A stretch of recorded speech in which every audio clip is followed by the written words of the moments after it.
കേരളം ആര് ഭരിക്കും? പ്രവചനാതീതമായ പോരാട്ടത്തിനൊടുവിൽ വോട്ടെണ്ണൽ ദിനത്തിലേക്കടുക്കുമ്പോൾ രാഷ്ട്രീയ കേന്ദ്രങ്ങൾ ഒരുപോലെ ആശങ്കയിലാണ്. വോട്ടിംഗ് ശതമാനത്തിലെ വർധനവും അപ്രതീക്ഷിത അട്ടിമറി സാധ്യതകളും മുന്നണികളെ ഒരുപോലെ മുൾമുനയിൽ നിർത്തുകയാണ്. വാർത്താവിവരങ്ങൾ.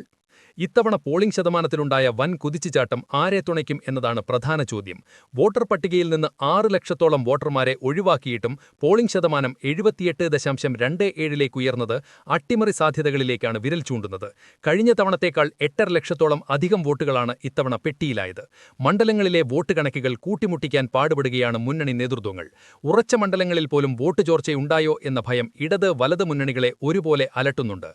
എൻ.ഡി.എ പിടിക്കുന്ന വോട്ടുകൾ ആരുടെ ജയപരാജയങ്ങളെയാകും നിശ്ചയിക്കുക എന്നതും നിർണായകമാണ്. പ്രധാന വെല്ലുവിളികൾ.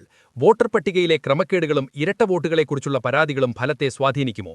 ന്യൂനപക്ഷ വോട്ടുകളിലെ ഏകീകരണം ആർക്ക് ഗുണകരമാകും? യുവ വോട്ടർമാരുടെയും കന്നി വോട്ടർമാരുടെയും നിലപാട് ആർക്ക് അനുകൂലമാകും?